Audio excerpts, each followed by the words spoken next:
Hello guys, welcome coming back எஸ்எம்எனி voice.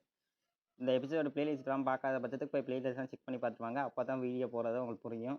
Today டுடேயான episode ரொம்ப த்ரில்லிங்காக தான் இருக்குது. ரொம்ப வளவலாக நம்ம டேரெக்டாக பேசலாம். எபிசோடுக்கே வச்சு நான் பேசுகிறதுலாம் ரொம்ப சூப்பராக இதாக இருக்குது இன்றைக்கி. இப்போ வந்து நம்மளுக்கு என்ன ஸ்டார்டிங்லேயே நம்ம ஹீரோ வந்து அந்த புக்கு முன்னாடி அந்த ரீஎன்கார்னேஷன் புக்கு முன்னாடியே நம்ம ஹீரோ வந்து ரீஎன்கார்னே ஆயிருப்பா. அதை தான் நினச்சிருக்கா இப்போ நம்ம ஹீரோ. அதான் நம்ம ஹீரோ எதிர்காலத்துலேருந்து நிகழ்காலத்துக்கு வந்திருப்பா நம்ம ஹீரோ. அதை நினச்சிட்டு அப்படியே நடந்து வந்துருக்கு. நெக்ஸ்ட் சீனில் நம்ம அதான் நம்ம சாப்பிட்றோம் வந்து கேட்குறேன், இன்னும் எவ்வளோ தூரம் நடக்கணும் இல்லையே அப்படின்னு வந்து நம்ம சாப்பிட்றோம் கேட்டுருக்கு. இன்னும் கொஞ்சம் தொலை தான் நடக்கணும்னு நினச்சிட்டு நம்ம ஹீரோ நடந்து போய்கிட்டே இருக்க. இப்படியே எல்லாரும் நடந்து போய்ட்டு ஒரு சில கட்டத்தில் ஒரு சில பேர்னா முடியலை. நம்ம ஹீரோட ஹியூசின் பண்ணி எல்லாருனாலும் முடியலை. நம்ம ஹீரோ டேரெக்டாக வந்துட்டான். இந்த இடத்துல தானே இது இருந்துச்சு, அதாவது பாலைவனத்தின் திண்ணை வந்து இந்த இடத்துல தானே இருந்துச்சு அப்படின்னு சொல்லி நம்ம ஹீரோ வந்து சொல்லியிருக்கேன். இந்த இடத்துல இருந்து நம்ம ஹீரோ வாங்க ஆச்சரியமாக இருக்குது. ஏன்னா இந்த இடத்துல காணுன்னு சொல்லிட்டு நான் போய் செக் பண்ணி பார்த்துட்டு வரேன்னு சொல்லிட்டு நம்ம ஹீரோ வந்து செக் பண்ணி பார்க்க முன்னாடி வந்து நடந்துருக்கு. இந்த இடத்துல தானே திண்ணையெல்லாம் இருந்துச்சு, இந்த இடத்துல தானே ஒரு சிலையாக இருந்துச்சு, இந்த இடத்துல ஒரு புக்கு இருந்துச்சு அப்படின்னு நம்ம ஹீரோ அதுக்கேன். ஏன்னா இந்த இடத்துல தான் நம்ம ஹீரோ வந்து ஒரு புக் எடுத்து ரீஎன்கார்னேஷன் ஆயிருப்பான். அந்த இப்போ அந்த இதுக்கு வந்து நிற்கும்போது நம்ம ஹீரோட, அதாவது நம்ம ஹீரோட சீவல்டுக்கு அந்த புக் வந்துருச்சு. அந்த ஹீரோட சீவல்டுக்கு அந்த புக் வந்து நம்ம ஹீரோவுக்கு முன்னாடி வந்து நின்று நம்ம ஹீரோ அதை பார்த்துட்டு ஆச்சரியப்படாது. ஏன்னா நம்ம ஹீரோ வந்து எதிர்காலத்தில் வந்து நான் 13 வயசுக்கு இளமைய பருவத்தை திரும்பணும், அப்போ நான் இதுவாக இருக்கணும் அப்படின்னு நம்ம ஹீரோ வந்து போன தடவை ரீஎன்கார்னேஷன் ஆயிருப்பான். அந்த வழியில் அந்த புக்கோட எனர்ஜி தாங்க முடியாமல் நம்ம ஹீரோ வந்து வழியில் கத்திக்கிருக்க. நம்ம ஹீரோட ஃப்ரெண்ட்ஸ் எல்லாரும் வந்து நீலின்னு வந்து கூப்பிட்டுருக்க. நம்ம ஹீரோ லிங்கர் எல்லாரும் வந்து கேட்டு இருக்க. நம்ம நீலி வந்து மயக்கம் போட்டு அப்போ வந்துருவா. ஹீரோ மயக்கம் போட்டு வந்தனால சிட்டி லார்ட் மேன்ஷனுக்கு வந்து கூட்டிட்டு வருவா. சிட்டி லார்ட் மேன்ஷனுக்கு வந்து சிட்டி லார்ட் மேன்ஷன் இப்போ டேரக்டாக நம்ம காட்டுறேன். நம்ம நெக்ஸ்ட் டைம் நம்ம ஹீரோனி காட்டுறேன். நம்ம ஹீரோயின் நினச்சிருக்கான். ஏன்னா நம்ம ஹீரோனி வந்து நம்ம நீலி வந்து பார்த்துருக்கான். ஏன்னா அந்த பழைய நினைவுலாம் வந்திருக்கு நம்ம ஹீரோனுக்கு. அதை வந்து நினச்சி பார்த்துட்டு இருக்கோம் நம்ம ஹீரோனி. அப்படியே நினச்சி பார்த்துட்டு இருக்கும்போது நம்ம ஹீரோனி வந்து கூப்பிட்றாங்க.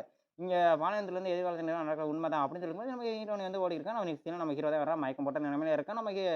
நம்ம லிங்கர் தான் பிடித்து நினச்சி கொடுத்துக்கிட்டே அப்படியே ரெக்கவர் பண்ணிக்கிட்டே வந்துருக்காங்க. நெக்ஸ்ட் நம்ம ஹீரோட சீவல்ட தான் திரும்பி காட்டிக்கிருக்காங்க. நம்ம ஹீரோ இது என்ன பண்ண இறச்சிக்கிறனால இதை கட்டுப்படுத்த ஓட முடியலையே அப்படின்னு சொல்லி நம்ம ஹீரோ வந்து ரொம்ப தலை பாரத்தில் இருக்கு. நம்ம ஹீரோ அப்படியே கண்ணை கொஞ்சம் லைட்டாக கண்ணை முழிச்சு நம்ம லிங்கர் நீனா அப்படின்னு சொல்லி நம்ம ஹீரோ வந்து நம்ம ஹீரோ லிங்கரை வந்து நம்ம ஹீரோ வந்து கட்டிப்பிடிச்சிருக்கா. ஏன்னா நம்ம ஹீரோ வந்து ஒரு மாதத்துல இதுவில் இருந்தா மயக்கம் போட்ட நிலமையில நம்ம ஹீரோ வந்து உடம்பு பரவாயில்ல அப்படின்னு சொல்லிக்கோம். நெக்ஸ்ட் நம்ம ஹீரோயின் இருந்தா ஹீரோனி வந்து வரத்துல தான் இருக்கா. ஏன்னா நம்ம ஹீரோ ஒரு மாதம் ஆச்சுல ரெக்கவர் ஆக முடியலன்னு அப்படின்னு நெக்ஸ்ட் நம்ம ஹீரோனி வந்து கட்டிப்பிடிச்சிருக்கீங்க. 2 பேரும் இப்படி கட்டிப்பிடிச்சிட்டு இருக்கா. நெக்ஸ்ட் நம்ம சாப்பிட்றவன நீலி பரவாயில்லையா அப்போதைக்கு அப்படின்னு சொல்லிக்கிறாங்க. ஏன்னா நம்ம ஹீரோட ஒரு மாதம் நம்ம ஹீரோ வந்து ரெக்கவர் ஆகாமல் இருப்பான். ஆனால் இப்போ ரெக்கவர் ஆகி வந்திருக்கான். நெக்ஸ்ட்லாம் நீங்கள் வாய மூடு அப்படின்னு சொல்லி நம்ம ஹீரோ சாப்பிட்றவனை காதலி சொல்லியிருக்கான். ஏன்னா கடந்த காலத்துக்கு மரணம் ரொம்ப தான் அப்படி வந்து சொல்லியிருக்கா. அப்படின்னு வச்சுன்னா நம்ம ஹீரோ உனக்கு உடம்பு இப்போ எப்படி இருக்குன்னு நான் உடம்பு பார்த்துக்கணும்னு சொல்லிட்டு நம்ம உடம்பு ஹீரோ அந்த பிரச்சனை இருக்க என் உடம்பு இப்போதைக்கு பரவாயில்ல அப்படின்னு வந்து நம்ம ஹீரோ வந்து சொல்லியிருக்க. ஹீரோ வந்து அப்படி சொல்லியிருக்கோம். நம்ம ஹீரோனே ஓகே அப்படின்னு சொல்லியிருக்கா. நெக்ஸ்ட் சரி இப்போ அடுத்து எங்கே போகலாம்னு இருக்கேன், நான் திரும்பி பயணிக்க போகிறோம் அப்படின்னு சொல்லிக்கிறோம். இப்போ வந்தோம் அதுக்கு ரெஸ்ட் எடுத்து போகலாமே, அதுக்கு நெக்ஸ்ட் சிட்டியில் ஆட காட்டுறா. சிட்டியில் ஆட வந்தோடனே எப்போ எப்படி உடம்பு அப்படின்னு சிட்டியில் ஆடுங்க, நீ என்ன இப்போயே இறந்து போக போறியா, மகளை வந்து விதவியாக்க போறியா அப்படின்னு கேட்டுருக்கும்போது இல்லை அப்படிலாம் நீங்கள் கவலைப்பட வேண்டாம், நான் அப்படிலாம் எதுவும் பண்ண மாட்டேன் அப்படின்னு. சரி ஓகே உடம்பையும் பார்த்துக்க, நீங்கள் இன்னும் வளர்ந்து வரணும் அப்படின்னு சொல்லியிருக்கா. நம்ம சிட்டியில் ஆடு அப்படி சொல்கிறோம் கேட்டு பத்தியா மாமனாருக்கும் மாப்பிள்ளைக்கு உள்ள பேச்சா அப்படின்னு சொல்லி இருக்கும்போது இவன் வந்து சும்மா இருக்கும்போது அவன் இருக்க முடியாமல் சொல்லி இருக்கும்போது நின்று சிட்டியில் ஆடுனேன். சரி இப்போ அடுத்து என்ன எதுவாக போக போகிறீங்க அப்படிங்கிறது, நான் அடுத்து இதுக்கு போகிறேன் ட்ராகன் கிளாக்கு அப்படி போகிறது. சரி ஓகே அப்படின்னு ரொம்ப நீங்கள் வளர்ந்து போனேன். இங்கே அது என்ன ஒரு விஷயம்னு சொல்லி நம்ம பார்ப்போம்னு சொல்லி நெக்ஸ்ட் சீனில் அங்கேருந்து இருக்க. ஏன்னா சிட்டியில் ஆடு மேன்ஸ் வந்து இப்போ தலைநகரம் வந்து ரொம்ப இது பெரிய இதாக மாறிடுச்சு. அதனால் நம்ம ஹீரோ வந்து அப்படி சொல்லியிருக்க. இது என்ன மாதிரி எனர்ஜி ரெண்டும் பெரிய சண்டையாக இருக்குது அப்படின்னு நினச்சிட்டு இருக்கும்போது நம்ம தாத்தா வந்து சண்டை போட்டு இருக்கா. அதாவது அந்த நம்ம தாத்தா வந்து ஏற்கனவே சண்டை போட்டுருக்கு. எனக்கு முதல்ல அந்த கோரை ஒன்று கொடுத்துருங்க, அந்த கோர் இப்போதைக்கு இல்லை, நீங்கள் என்ன சொல்கிறீங்கன்னு எனக்கு ஒன்றுமே புரியலை, என்னென்ன நீங்கள் சொல்கிறீங்க அப்படின்னு இருக்கும்போது நெக்ஸ்ட் சீனை சிட்டிலாடு மற்ற ஹீரோட ஃப்ரெண்ட்ஸ் எல்லாம் காட்டிட்டு அப்படின்னு நான் உங்களை திரும்பி கேட்குறேன், இந்த சிட்டிலாடு மேன்ஷன் நான் சேதப்படுத்த விரும்பலை, ஒழுங்காக எனக்கு அந்த கோரை வந்து கொடுத்துருங்க, கோரை கொடுத்தீங்கன்னா நான் அந்த இடத்த யாரையுமே காயப்படுத்த மாட்டேன் அப்படின்னு சொல்லியிருக்கேன். நான் என்ன சிட்டிலாடு இதுக்கு துரோகம் எல்லாம் செய்யலை, நீ ஒரு துரோகி, அதை உங்கள்கிட்ட இப்போதைக்கு கொடுக்க முடியாதுன்னு சொல்லியிருக்கும்போது நம்ம எட்டுக்க இறக்குனா அவனோட வச்சு மாதிரி அட்டாக் பண்ணியிருக்கும்போது நம்ம ஹீரோ வந்து இடையில வந்து ஃபைட்டிங் வந்துட்டான். நம்ம ஹீரோ வந்து நீ அங்கேயே என்னோட ஃபைட் பண்ண, இங்கேயே வந்து ஃபைட் பண்ண அப்படின்னு இருக்கும்போது நான் உன்னைய கொல்ல இருக்கலாம் இப்போதைக்கு இல்லை, நீ இந்த இடத்த ஹீரோட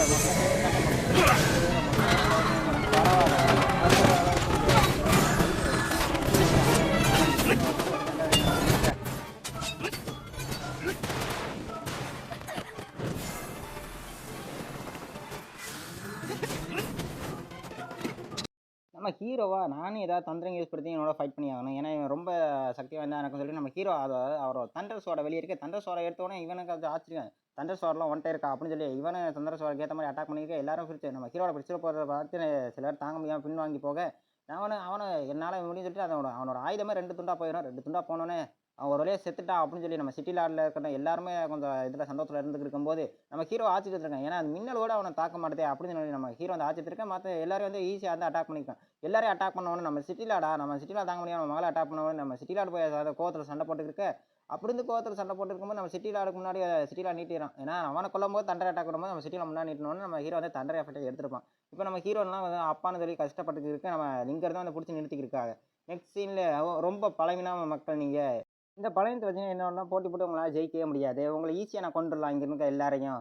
ஒரு நாள் அவளை விட்டு விடு அப்படின்னு நம்ம ஹீரோ சொல்லி இருக்கும்போது நான் இவரை விட்டணும்னா முதல்ல அந்த கோரை எனக்கு தாங்க. அந்த கோரை என்ன காரணமான செத்தால கூட அந்த கோரை மட்டும் நீங்கள் கொடுக்காதீங்கன்னு சொல்லி சிட்டியில் சொல்ல நம்ம ஹீரோவா இவர் சொல்கிறத தாங்க முடியாமல் நம்ம ஹீரோ மாமனார் வந்து பிடிச்சிருங்க. நம்ம ஹீரோவுக்கு கோவம். நம்ம ஹீரோ கோவத்தையும் கட்டுப்படுத்த முடியாமல் நின்று இருக்க நம்ம ஹீரோ நானே கொள்றேன்னு சொல்லி நம்ம சிட்டியில் வந்து சொல்லணும். அவர் ஒரு கையை வந்து துண்டா பிடிங்கிருப்பான். அதை பார்த்து நம்ம ஹீரோயின் ரொம்ப கஷ்டத்தில் இருக்கு. நம்ம லிங்கர் இறக்கணும் எல்லாருக்குமே இது. ஏன்னா சிட்டிலாட இறக்க போனால் அதை பனி இது வந்துருச்சு. அந்த பனியோட துளியெல்லாம் வந்தோடனே நம்ம தாத்தா நம்ம ஹீரோட அதாவது நம்ம சிட்டிலாட அப்பா வந்து அவனை விட்டு விட இந்த கோரை உனக்கு நான் திரும்பி தர்றேன் அப்படின்னு சொல்லி நம்ம அதாவது சொல்லிக்கிருக்க நம்ம மகன் வந்து இப்படி கஷ்டப்படுறத பார்த்து நம்ம தாத்தா வந்து அவருக்கு ஏதாவது அந்த கோரை கொடுத்துன்னு சொல்லி நம்ம தாத்தா வந்து அவரை கோரை கொடுக்க நீங்கள் ரொம்ப தாமதிச்சிட்டீங்க இனிமேல் உங்கள்கிட்ட நான் பேச்சுவார்த்தை நான் மாற்ற மாட்டேன் அப்படின்னு சொல்லி இருக்கும்போது நம்ம தாத்தா வந்து அந்த கோரை வந்து கொடுத்துடலாமா அப்படின்னு பார்த்துட்டு இருக்கும்போது நெக்ஸ்ட் நம்ம சிட்டிலாடு என்ன நடந்தால் பரவாயில்ல இவனை ஈஸியாக நீங்கள் கொன்னே போடுங்க அப்படின்னு சொல்லி இருக்கும்போது நம்ம சிட்டிலாடு அவன் கோரை கொடுத்துட்றான். நம்ம சிட்டிலாடு ரொம்ப இதில் கண்டிஷன் அதாவது உயிர் போகிற கண்டிஷன் நம்ம சிட்டிலாடு இருக்க இதை இப்போ கொடுக்கு இதை முன்னாடியே கொடுத்து இந்த மாதிரி பிரச்சனை தேவை வந்து நடந்திருக்காதே அப்படின்னு அவன் சொல்லி இருக்கும்போது அவன் விட்டுடுன்னு சொன்னால் சிட்டிலாடு வந்து ஒரேடியாக கொண்டுறான். ஒரே கொண்டு நம்ம ஹீரோனிக்கு சோகம் தாங்க முடியல. ஏன்னா நம்ம ஹீரோ கண்ணுக்கு முன்னாடி நம்ம சிட்டிலாடு வந்து இறந்து போக இதை பார்த்தோன்னே நம்ம ஹீரோனிக்கு இருக்காட்ட நம்ம இருக்க எல்லாருக்குமே சோகம் தாங்க முடியல.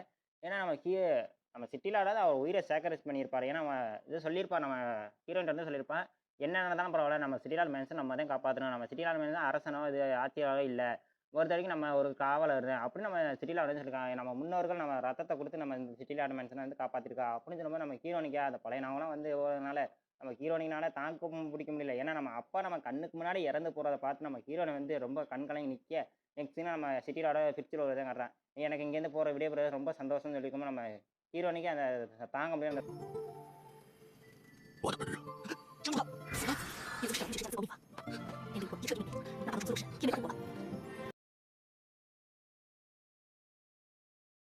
என்ன தைரியம் தான் நீ சாக போகிற நொடியில் எனக்கு மறந்து காட்டிட்டு போயிருப்பேன் அப்படின்னு அவன் கோவத்தில் இருந்துட்டு இருக்கும்போது நம்ம ஹீரோட என்ட்ரி தான். நம்ம ஹீரோ ரொம்ப வைப்பில் இருந்துக்கிருக்கேன். அதான் நம்ம ஹீரோ சோகத்துலையும் கோவத்துலையும் இருந்துக்கிருக்கான்.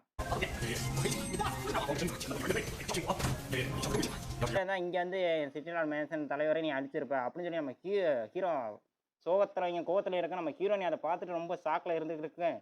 இதோட எபிசோடு முடியுது. முடிஞ்ச அளவுக்கு எல்லாரும் பார்த்துருப்பீங்க. நெக்ஸ்ட் எபிசோட வெயிட் பண்ணியிருப்பீங்க. நெக்ஸ்ட் எபிசோட சீக்கிரத்தில் நான் அப்லோட் பண்ணுறேன். முடிஞ்ச அளவுக்கு சேனலுக்கு எல்லாம் சப்போர்ட் பண்ணுங்கள். ஏன்னா எனக்கு இதுக்கு மேலே வர்ற எபிசோட்னா ரொம்ப ப்ரில்லியண்ட்டாக இருக்கும். அது வரைக்கும் பாய் கைஸ்.